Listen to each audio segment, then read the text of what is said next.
Meus amigos, hoje foi a festa dos três poderes. E é bem por isso que desde a Venezuela do Sul, deixo aqui meu abraço a todos vocês. O Brasil está em polvorosa e, como diria o Barroso, está também em parcimônia.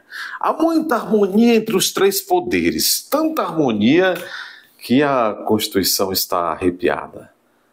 Ou como diria por aí em alguns lugares do Brasil, arrupiada está a Constituição, arrupiada.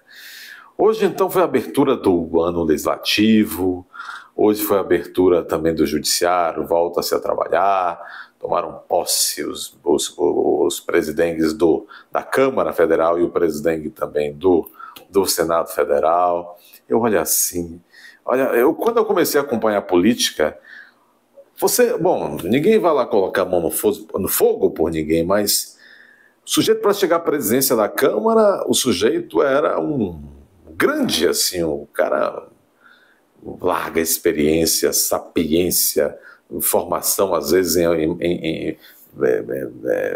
profunda em determinada área, né? E também no Senado. O Senado foi feito para ser a Câmara Revisora, a Câmara Alta, o parlamento dos sábios da nação. Olha aí, o Rodrigo Alcolumbre, presente da casa dos anciãos, presente da casa dos sábios. E o Hugo Mota, títere do Lira, lá na Câmara também. Que coisa, hein? Então tá, abertura do ano do Judiciário, abertura do ano Legislativo. E Lula já estava todo aberto.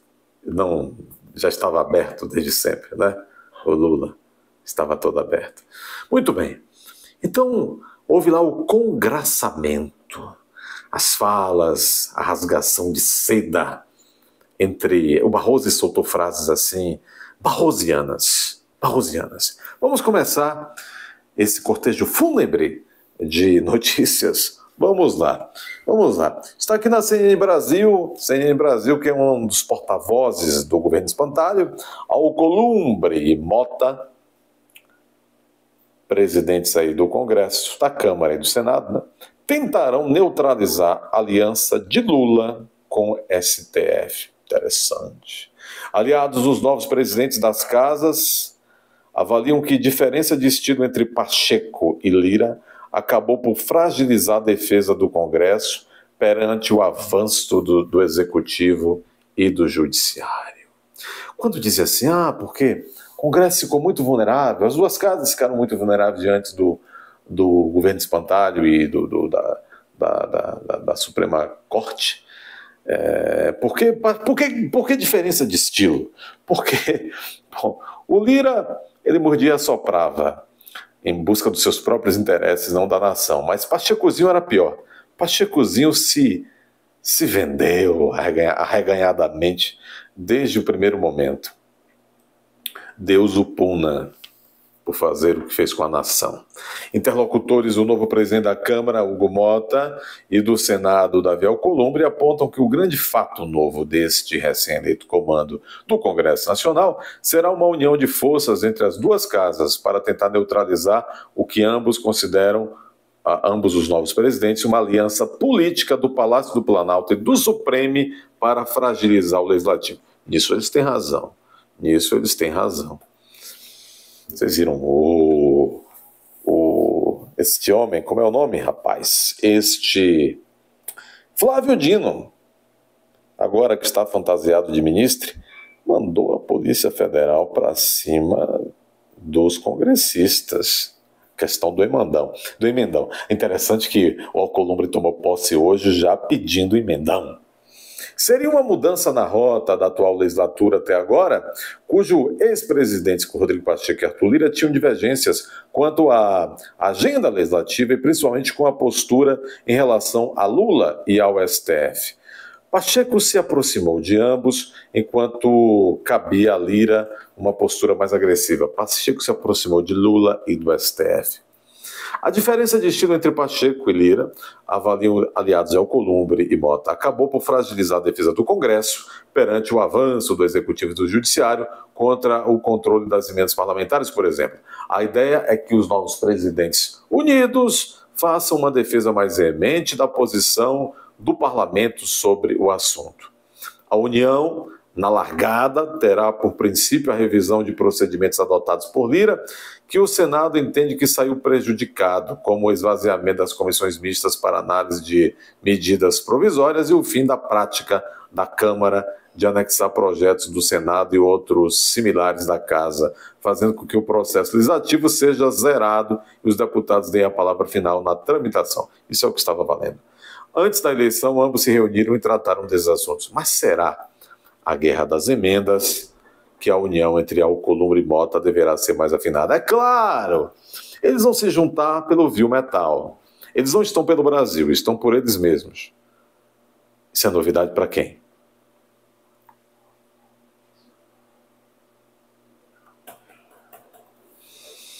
Muito bem.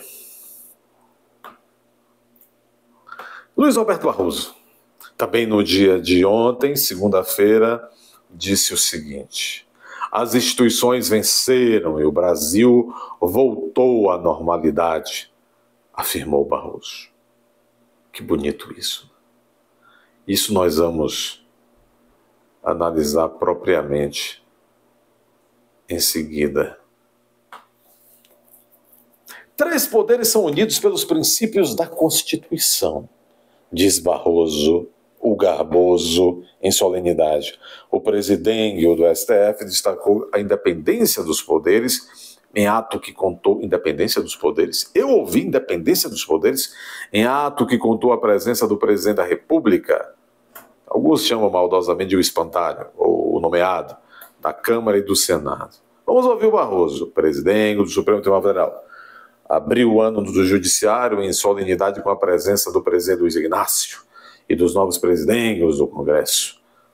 Em discurso, Barroso destacou o seguinte: os 3 poderes aqui presentes são unidos pelos princípios e propósitos da Constituição. Somos independentes. Independentes? Onde estão vocês, independentes? E harmônicos? A harmonia é demais. Como manda a Constituição. Porém, mais do que isso, somos pessoas que se querem bem. Está de brincadeira? Esse é o Brasil que vocês sonhou?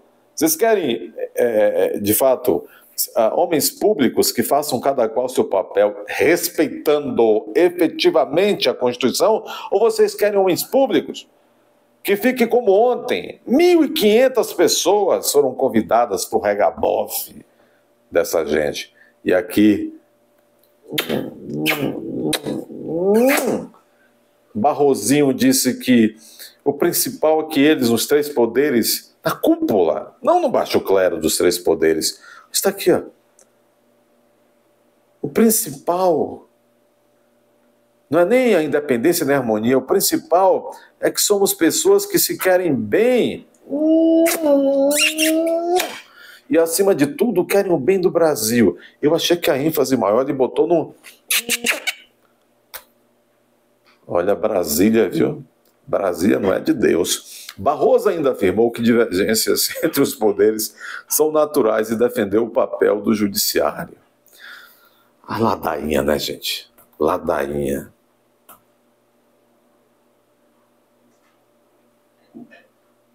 Que horror.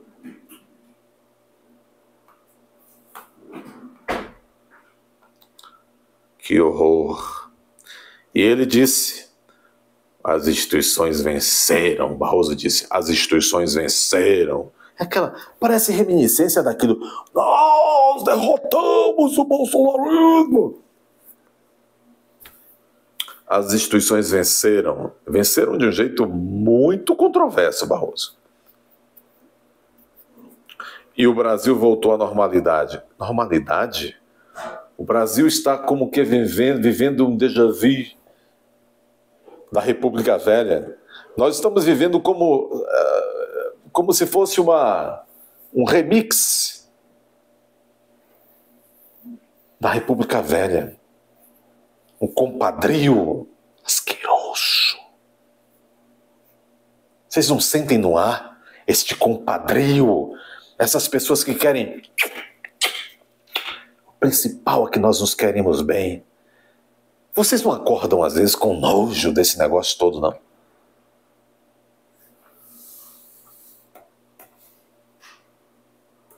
As instituições venceram, o Brasil voltou à normalidade.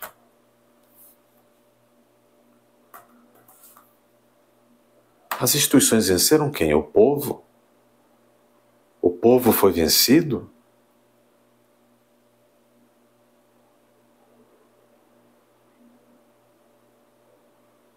Nós temos uma moça, há quantos meses, para não dizer há quantos anos, mãe de filhas pequenas, com pesada condenação nas costas, por pintar uma estátua, um ser inanimado de pedra-sabão, não sei se aquilo é concreto, o que é, com batom. Ainda que entendêssemos com o maior rigor possível, segundo o nosso ordenamento, aquela postura seria crime de dano contra patrimônio público, crime de dano qualificado. Não daria 17 anos. Então, a democracia é o regime no qual meia dúzia que se querem muito bem, se dão muito bem, aquela coisa projetada por Oscar Niemeyer. Essa é a democracia.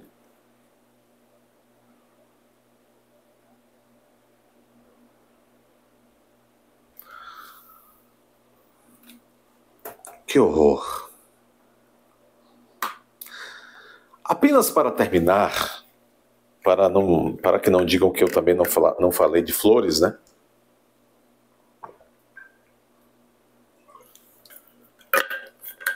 Está na revista Veja. Uma matéria bastante interessante. E curta. Maioria dos brasileiros acham que a Bíblia, deveria influenciar leis. A maioria dos brasileiros acham que a Bíblia deveria influenciar leis. Estudo mostrou um contraste entre a opinião das populações de países de baixa e alta renda. As populações de os países com populações de alta renda, como por exemplo a Europa, que provavelmente vai falar que a Bíblia não deve influenciar nada, a Europa está em falência, e não só financeira e econômica, em falência moral. A Europa não consegue nem mais reproduzir-se. Todo mundo sabe o que está acontecendo com a Europa. Talvez justamente por ter se afastado dos textos religiosos, a prática diária. A maioria dos brasileiros, claro. Então a revista já está fazendo um juízo de valor, está dizendo que o Brasil, que essa opinião de a maioria dos brasileiros de que a Bíblia deveria influenciar nas leis, é porque nós somos de baixa renda, somos aculturados, somos fora da caixa, somos ignorantes. É isso. É num país onde a Bíblia não influencia nada que, infelizmente, é por isso que certamente acontece aquilo que ocorreu no domingo, naquelas torcidas lá no Recife. Aquilo que fizeram com aquele outro sujeito.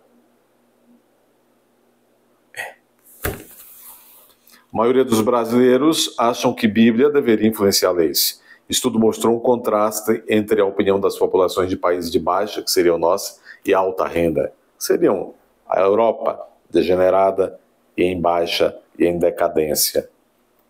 Aliás, mas está demonstrando que vão virar o jogo. A Alemanha muito provavelmente vai eleger uma primeira-ministra que não é da patota da social-democracia da esquerda lá. Desse Olaf Scholz, dessa ex também, essa outra lá, aquela Angela Merkel. Um estudo feito pelo Instituto Americano Pew Research apontou que 52% dos brasileiros acreditam que a Bíblia deveria exercer grande influência sobre a legislação nacional. A maior parte dos entrevistados, 53%, também preferem que, em caso de conflito entre o texto bíblico e a vontade do povo, o livro bíblico deve preponderar. Mas vamos ouvir George Soros. É melhor do que o texto bíblico. Vamos ouvir Klaus Schwab. Vamos ouvir Bill Gates. Vamos ouvir a Fundação Clinton. Talvez eles sejam mais sábios. Vamos ouvir Luiz Roberto Barroso, Cesare Battisti. Deixe seu like, inscreva-se neste canal. Se puder também, corra e torne-se membro indo até a aba Seja Membro. Compartilhe, comente com a devida criatividade, como é natural nas nossas instituições hoje em dia. Aliás, estava lendo e fiquei estarrecido. Vocês viram que o Alexandre de Moraes não tirou férias? Os jornais estão dizendo que ele despachou, ele se manifestou por mais de 1000 vezes nessas férias que ele não tirou. Que servidor público fenomenal.